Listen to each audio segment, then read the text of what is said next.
তো গত পর্বে আমরা দেখেছিলাম কীভাবে একটি সিগনেচার লোগো আমরা তৈরি করব এবং সেটি হবে অ্যানিমেটেড একটা সিগনেচার লোগো। আজকে আমরা দেখব সেই সিগনেচার লোগোটিতে কীভাবে আমরা এক্সপোর্ট করব ট্রান্সপারেন্সি ধরে রেখে। যখন এক্সপোর্ট করব অন্য ভিডিওতে যখন ইম্পোর্ট করব সেটির ব্যাকগ্রাউন্ডে কিছু থাকবে না, লোগোটি পুরোপুরি ট্রান্সপারেন্ট হয়ে যাবে। তো আমরা যদি প্রিমিয়ার প্রোতে যাই, এখানে আমাদের সেই লোগোটি দেখব।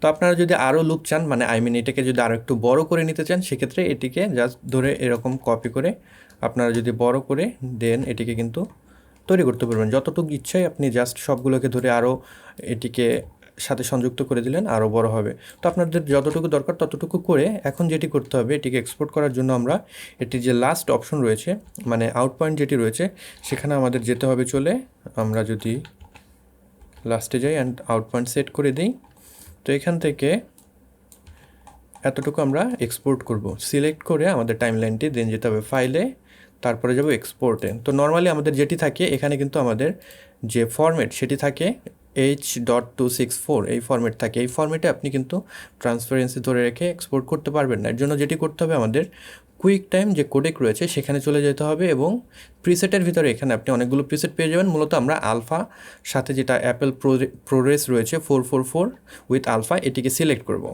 সিলেক্ট করার পরে আমাদের আর কিছু তেমন করতে হবে না। এখানে অটোমেটিক্যালি এটি depth 8 BPC plus alpha select থাকবে। আপনারা যদি আরও হায়ার কোয়ালিটিতে চান সেক্ষেত্রে 16 বিপিসি প্লাস আলফা করতে পারেন, বাট আমার এই ক্ষেত্রে 8 BPC plus alpha good enough কাজ করছে। তো এটিকে সিলেক্ট করে দিলাম।